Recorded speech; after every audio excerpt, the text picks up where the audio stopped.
Good morning, Emerson. Hillary Clinton has once again been subject to a WikiLeaks scandal. And this week, Boston is home to the Forbes Under 30 Summit. All that and more today, Tuesday, October 18th. I'm Claire Gomes. And I'm Sean Stackhouse. We have a great show for you this morning. Joe KETNER will be here, and he's going to talk about Emerson in their new Urban Arts Gallery. That's going to be exciting, Claire. Yeah, I'm excited. And if midterms are piling up, don't worry, because we'll have some tips on relieving stress later in the show. But now, our top story. WikiLeaks has released transcripts of Hillary Clinton's 3 paid speeches for financial giant Goldman Sachs. The leak comes from a massive breach of Clinton campaign chairman John Podesta's email account. The speeches were made just before Clinton announced her presidential campaign in 2015. The comments made within the speeches mostly address regulating the financial industry and the abuses of Wall Street, but the Democratic presidential candidate also commented on foreign policy and the divide in Congress. Trump supporters are arguing that these speeches are another sign that Hillary has no security measures, while Clinton supporters are recalling that the U.S. government has said that WikiLeaks works directly with Russian operatives. Clinton supporters are arguing that by cheering on these leaks, Trump is encouraging Russia to influence the American election. The Clinton campaign has declined to confirm or deny the authenticity of these transcripts. Sean, how do you think Clinton's going to address these leaks in the final debate tomorrow night? Well, I think it's definitely going to be addressed, as we saw in the previous debate when there was the Access Hollywood leaked footage of Donald Trump. That was addressed in the debate. So I think they will also do that with Hillary Clinton, but we'll have to see come tomorrow night. Exactly, Sean. Thanks. Our news correspondent Moses Small has the update on the rest of the news. Thanks, guys. There are a lot of stories past the headlines, and here is what's in the news this morning. In Iraq, troops in the area are starting a campaign to take back the city of Mosul. Mosul is Iraq's second largest city and the last major city in the country controlled by the Islamic State. Troops started to advance into surrounding villages on Monday. Iraq's Prime Minister Haider Abadi is optimistic that this campaign will be successful, and United States officials are saying that this is a decisive moment in the fight against the Islamic State. The U.S. is sending 600 more troops into Iraq to help retake Mosul, as ISIL's influence in Iraq seems to grow thinner by the day. You might remember from 2014 the hashtag #BringBackOurGirls campaign, shedding light on 300 girls captured by the terror group Boko Haram in Nigeria. This week, 21 of the girls were freed and reunited with their families after being taken from a school in Chibok, Nigeria. Other talks between the government and Boko Haram have failed to get any of the girls back to their families, and this is the first of what will hopefully be many returns. Michelle Obama famously started the hashtag #BringBackOurGirls campaign to shed light on Boko Haram, and this will continue to find publicity around the world. In North Carolina, a Republican Party office was firebombed and sprayed with graffiti. On Sunday, local authorities reported flammable liquid going through the window of the Orange County base. The words "Leave Town or Else" were spray painted on the outside. Since then, a group of Democrats started a GoFundMe page to raise $10,000 for the damage. They reached their goal in 4 hours and passed it to go to $13,000. In a tweet, Donald Trump accused, quote, animals representing Hillary Clinton and Democrats of attacking the GOP office, but both Republicans and Democrats are speaking out against the attack. None were injured, and last night the building was able to reopen. Shifting gears back to New England, from Monday until this Wednesday, Boston is hosting the Forbes Under 30 Summit. The Forbes site calls this the world's largest gathering of young entrepreneurs and game changers. Young public figures like Michael Phelps, Chrissy Teigen, and Jessica Alba are all going to be in the city this week. Emerson's Cutler Majestic Theater is also one of the venues for the summit, and Ashton Kutcher was here yesterday, announcing winners to the Forbes Change the World competition. The winners were Opus 12, an environmental startup, and Pillar Technologies, a company that's working to reduce material waste in construction. Both won grant funding. The Cutler Theater is hosting tech speakers, and tomorrow is the closing day of the Forbes Summit. That's all the news I have for you this morning. Sean and Claire, back to you. Now, this is definitely an exciting event to have on the Emerson campus. Now, Moses, do you think that having this here could propel Emerson into being one of the top schools in Boston, not just a liberal arts school? I think that Emerson already has a pretty strong ranking, but the school is full of very focused people, a lot of ambition here. So I see this as a platform for a lot of people going to the school. All right, thanks so much, Moses. You. Now for today's weather update. Today is going to feel a lot like summer. Highs are just below 80 and it will be partly sunny. For tomorrow, expect another great day in Boston with a high of 79. These 2 days could potentially set record highs in the city. And after Wednesday, however, it goes back to typical fall weather for the weekend with rain expected on Thursday and Friday with temps staying in the mid-60s. Claire, this week there's actually going to be a giant pumpkin forklifted into the Boston public market. With the weather being so nice, are you going to be able to go and check it out? I was booked all weekend, but if it's a giant pumpkin, I have to make time for it, am I right? No, it's coming in today, over 1,000 pounds. Impressive that they're even getting it into the city to begin with, but we have to take a quick commercial break. When we come back, I'll be sitting down with Joe KETNER of Emerson Urban Arts Gallery. And Augie VANDEVEER will fill us in on all the sports news from this weekend. Welcome back to Good Morning Emerson. Joining me this morning is Joe KETNER of Emerson Urban Arts Gallery. Joe, thank you so much for joining me this morning. How are you? Fine. I'm eager to talk to the students about this. So last year, the Emerson Urban Arts Gallery received a $100,000 grant from the state to start this gallery. Could you tell me a little bit about the process of getting this started? Well, the process actually precedes that. We've been working on it for a number of years. As you know, the television program is in the Visual and Media Arts department. The Visual and Media Arts has lots of visual artists who need a gallery in order to be able to do their work and see their work. So we've been planning this for quite a while, waiting for the site to be identified. And then we applied for a grant. And I think a lot of the reason we got the grant is because this will be the only nonprofit art gallery in all of the downtown crossing and will make a contribution to the whole cultural landscape of the region, which is theater, and now it's visual art. So you're adding a new aspect to what used to be not the most occupied area. Now Avery Street is where this is going to be. What is the best part of having it at such a central location in the city?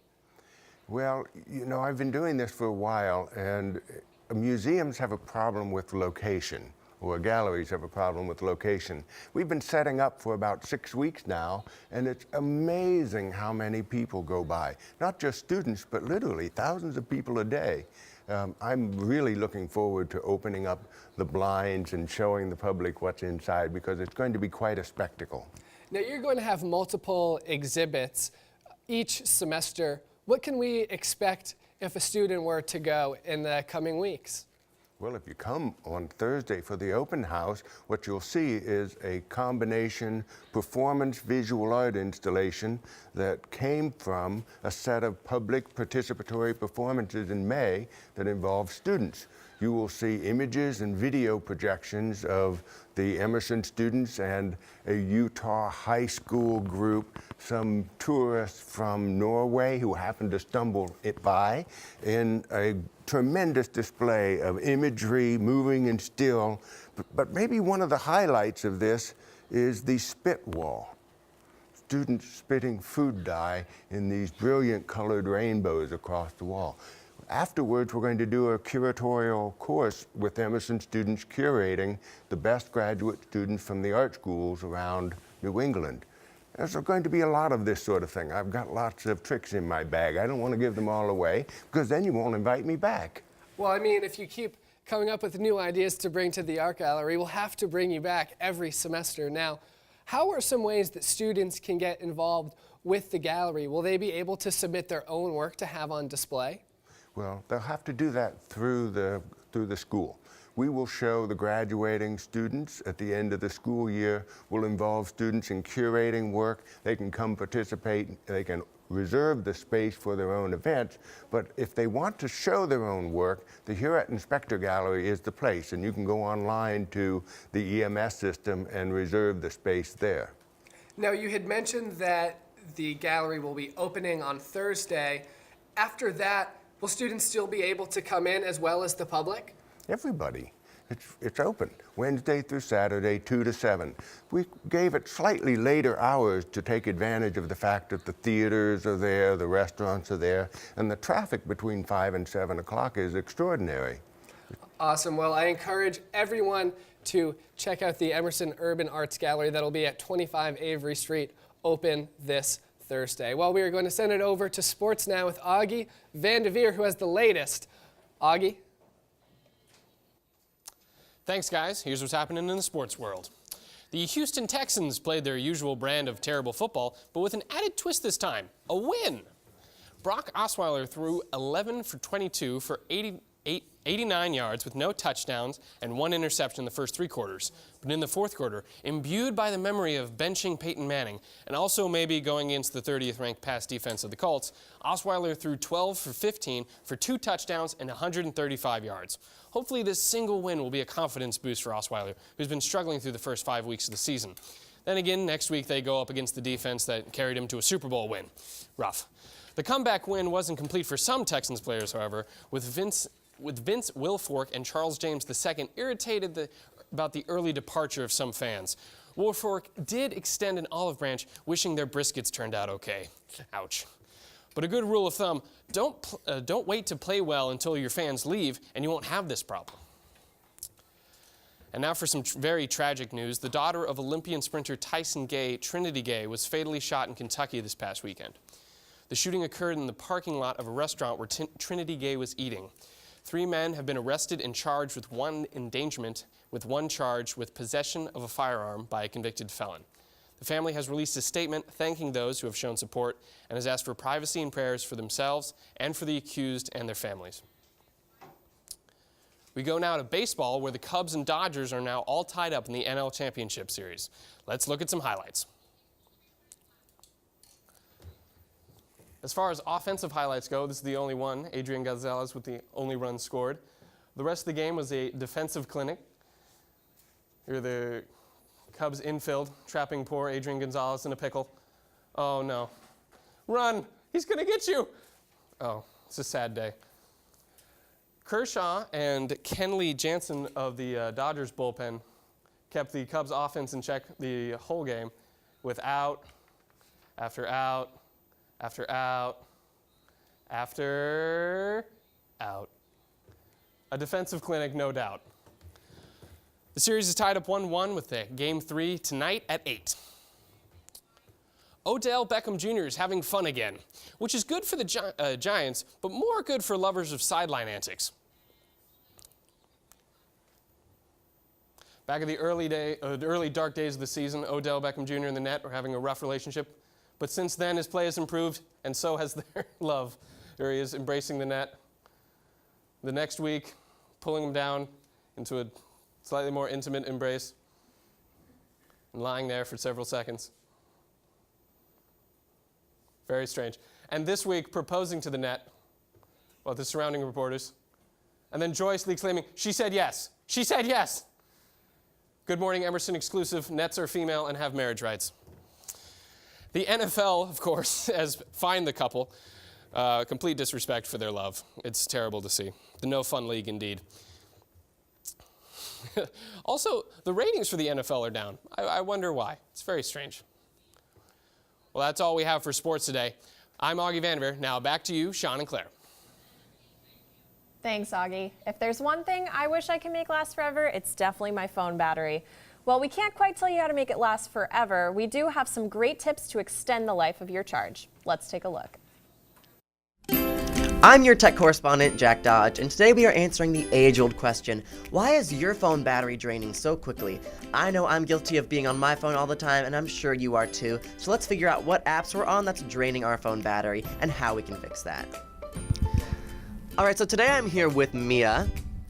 Hi. Elisheva. Mercedes Lamb. Katrina, or Chappie. Hello. And what year are you, Jonah? I'm a freshman. So you are a freshman this year, correct? Yes. And you are a junior, correct? Yep.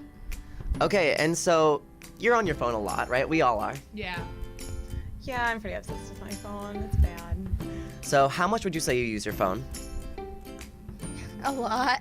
A lot. Yeah, we all do. Would you say you are maybe a little bit addicted to your phone? No. You aren't. Interesting. So, but you still are on your phone constantly? No. More than a lot. More than a lot. You think you're obsessed with it? I'd say so.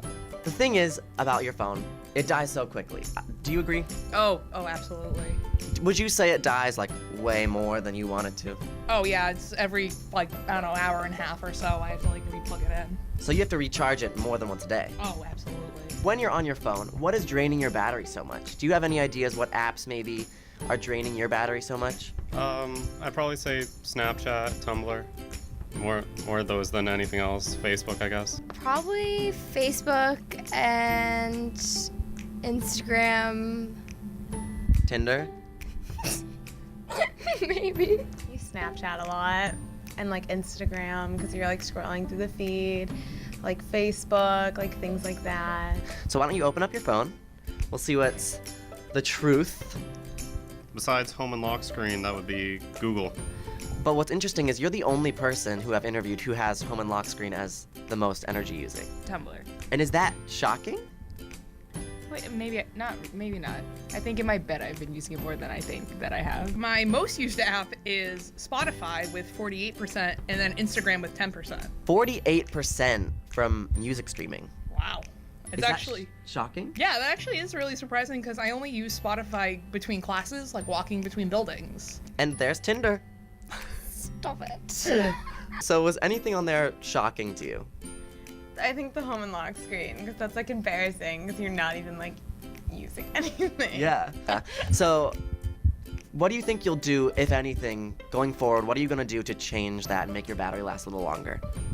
I probably should like close my apps. I never close them. I just like exit out. Well, you heard it from your fellow Emersonians. Dating apps and social media sites take up a lot of battery. Maybe next time just put your phone on low power mode, turn down the brightness, and you should be A-okay. This is Jack Dodge, your tech correspondent for Good Morning Emerson. Back to you guys in the studio. For comedy fans, this presidential race has been an absolute goldmine, and Saturday Night Live has been one of the biggest contributors. The long-running show has jumped on the opportunity to crack jokes about the debate so far, with Kate McKinnon and Alec Baldwin doing two of the best presidential candidate impressions the show has seen to date. So for Roundtable today, we're talking about how politics informs the comedy we watch during election season. Have you guys been keeping up with SNL? Yeah, there have been some good sketches. My mom's been emailing me links to YouTube, watching some stuff. So yeah, there's been some good sketches out there. Yeah, I wish I'd seen a little more. I mean, right now I'm keeping up with the impressions of the candidates. That's definitely my favorite thing so far. More fun than watching a real debate. Absolutely, and I think that that's the best thing that SNL has. I always have. Their political commentaries are always so funny, and their impressions are so spot on. They are just able to satirize these figures that we see on TV, and they find the little quirks about them and just take them to a whole nother level, which is just absolutely hysterical. Yeah, every year it's something, or not every year, but every election year. It's definitely something I look forward to, is how SNL is going to interpret these debates and these politics and put a funny spin on them. Sean, Donald Trump has mentioned that he was very, very angry with his SNL sketch and his Alec Baldwin impression. And this is what we're kind of talking about in Roundtable today. When does politics and comedy, when is there a line? Well, there definitely is a line, and I don't think that Saturday Night Live has necessarily crossed it. The things that they have been addressing are things that have been in the news that have been covered by almost all media outlets, and they're just doing the way that they present the news in a funny way, whether that is Colin Jost and Michael Che making a joke on Weekend Update or whether it's an actual sketch. They're not really crossing the line because everything that they're addressing has been major news anyways. I completely agree. Guys, thoughts? As far as the line, it's tough to say. The role of satire in political discourse is important. I think it could lend clarity and some truth to the politics of the day. As far as Donald Trump goes, you can go pretty hard on Donald Trump and that'd be all right, because it's really governed by what's funny, and as long as people are laughing, I guess they're all right with that. And if you have a lot of material to go on, then it's natural that it will be used. I think that's a little bit just the life of being a political figure, especially for presidential candidate.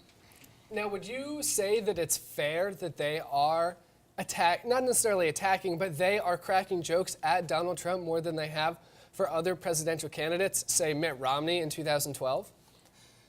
Well, this is a pretty unorthodox campaign. We're doing a lot of things we haven't necessarily seen traditionally done before, and so I think that comes along with the territory. If you choose to have a campaign that's very out there, then this type of thing, satire is going to play a role in it.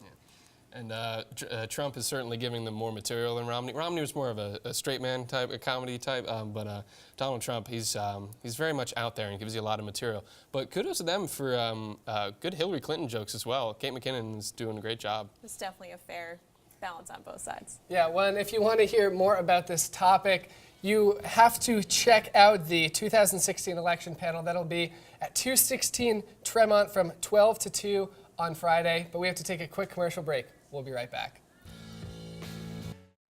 Welcome back to Good Morning Emerson. We now send it to Ruby Vishnik, who has the latest news on Azealia Banks and Russell Crowe. Thanks, guys. Azealia Banks has accused Russell Crowe of assault. However, it seems that there are two sides to this story. Banks took to Facebook on Sunday to describe what occurred between her and the Oscar winner at the Beverly Hills Hotel the previous night. The since-deleted post read, "To recap my night, I went to a party at Russell Crowe's suite. He choked me, threw me out, and spat at me. The men in the room allowed it to happen. I have receipts. Stay tuned." However, according to TMZ, Banks laughed at Crowe's music and called him a boring white man. After a woman defended Crowe, Banks allegedly responded with, "You would love it if I broke my glass, stabbed you guys in the throat, and blood squirted everywhere." Following these remarks, security guards removed her from the property. Details are still being uncovered. Bob Dylan is the first American in more than 2 decades to win a Nobel Prize in Literature, a relatively unconventional honoree for the category typically reserved for more traditional authors and poets. There is no doubt that the singer-songwriter is considered one of the most influential voices of all time. In a statement released on Thursday, the Swedish Academy noted that Dylan deserved the award for having created a new poetic expression within the great American song tradition. Dylan isn't necessarily the first lyricist to receive the award, but he is the category's first popular music performer. Gone are the days of the meat dress, uncountable wigs, and diamond-encrusted lobster hats. Lady Gaga is changing up her look. Her outrageous aesthetic is no longer necessary to set her apart, and according to the singer, it was never about that anyway. Gaga spoke to Culture magazine and said, "To be frank, I would just prefer to go through this album cycle and talk about my music. If I wear a black t-shirt and black pants every day, people may listen to what I write." Her new album, Joanne, available on October 21st, is going back to her grungy New York City roots. Gaga explained that the targeted listener for this album isn't perfect, and neither is she. It's about being authentic. The annual Halloween episode of The Simpsons, which aired October 16th, marked the 600th episode of the Fox animated classic. This episode will put The Simpsons in rare territory, just 35 episodes away from the all-time record for a scripted primetime series. The Treehouse episode opens with a short segment in which Simpson foes, including Sideshow Bob, try to kill the beloved family. The 3 main segments include a satire of dystopian movies, in which evil Mr. Burns controls the only water in Springfield gone dry, a story in which imaginary friend from Lisa's younger days returns to kill her real friends, and a James Bond-themed segment that features bartender Mo running a secret society that tries to keep order in the world. This episode definitely did not disappoint. I'm Ruby Vishnik, and that's it for entertainment this week. Now back to Sean and Claire at the demo table. We are here with health and fitness correspondent Mary Malloy. What do you have for us today, Mary? Well, we are in the midst of midterms week, and I think it's safe to say Emerson students tend to keep busy, and being busy comes stress, and that's the last thing you want to worry about, especially with exams. So today I'm going to share some tips on how to relieve stress throughout this week. And my first tip is just to manage your time wisely. I actually was able to visit Jody at the Writing Center, and she is specializing in time management, and she gave me some tips such as writing down a schedule on a monthly planner on your desk, as well as a weekly planner to keep in your backpack. Also, there's reminders, apps, stuff that you can use for that, but physically writing it down definitely takes it all. Another thing is eating right. Being conscious of what you're putting into your body is extremely important, and managing your caffeine intake is also really important. You don't want to overload on caffeine, but if you definitely need a coffee in the morning, go for it. I know that I'm somebody that has a coffee every morning, and without it, I'm going to be real groggy. So When it comes time for midterms, should I be trying to steer clear of an afternoon coffee if I know that I have a long paper to write? I mean, it's all up to your personal preference. I think it's really important to get enough sleep and not overload on caffeine in the morning and having a huge crash in the afternoon. If you do need an afternoon caffeine boost, go for it, but just don't get triple espresso or anything and then have a steady decline. Speaking of sleep, midterms are definitely an important time where people are losing sleep. How much sleep do you think people should be getting? Do you have any tips for sleeping during midterms week? I think that we should all be getting around 6 to 8 hours of sleep, and that seems pretty unrealistic, especially for a college student, but it is extremely important for our health and well-being. Tips, just have a set schedule, set reminders on your phone, like, okay, put the electronics down, time for bed, or even just starting to study later at night so you're calm, you're not having a screen in front of you, and then just relaxing and trying not to drink like a caffeinated tea or soda right before you go to bed, because that will keep you up. Now, if you're somebody that has to really procrastinate and doesn't get that much sleep the night before, how is napping going to affect your productivity the next day? Well, I personally find that napping kind of ruins my day because I tend to be more tired when I wake up. I think getting enough sleep before is the best, and if you don't, maybe take a short nap, but don't overload it with like a 2-hour nap, because typically when you wake up, it's never a good situation. Yeah, I agree. Now, you mentioned some ways to help manage your time, and if you don't manage your time and you start to get a little too stressed, what are some tips that you have to just help relieve some stress? exercising is a great way to relieve stress. We have so many different outlooks at Emerson. We have sports, but if you're not on a sports team, we have a gym and we have so many classes there. Also, it's really nice out for the next few days, so hit the common, go for a walk, go for a run, go cycling. There's so many different options. Besides exercising, I would have to say journaling. We have a ton of WLPs, and Emerson is such a creative school that just getting a journal and writing down your thoughts is a great way to relieve stress too. Perfect. Thank you so much, Mary. I know I'll be taking advantage of some of those tips. Absolutely. That is our show for today. Thank you so much for waking up with us. Make sure to tune in again on Thursday, and have a great day.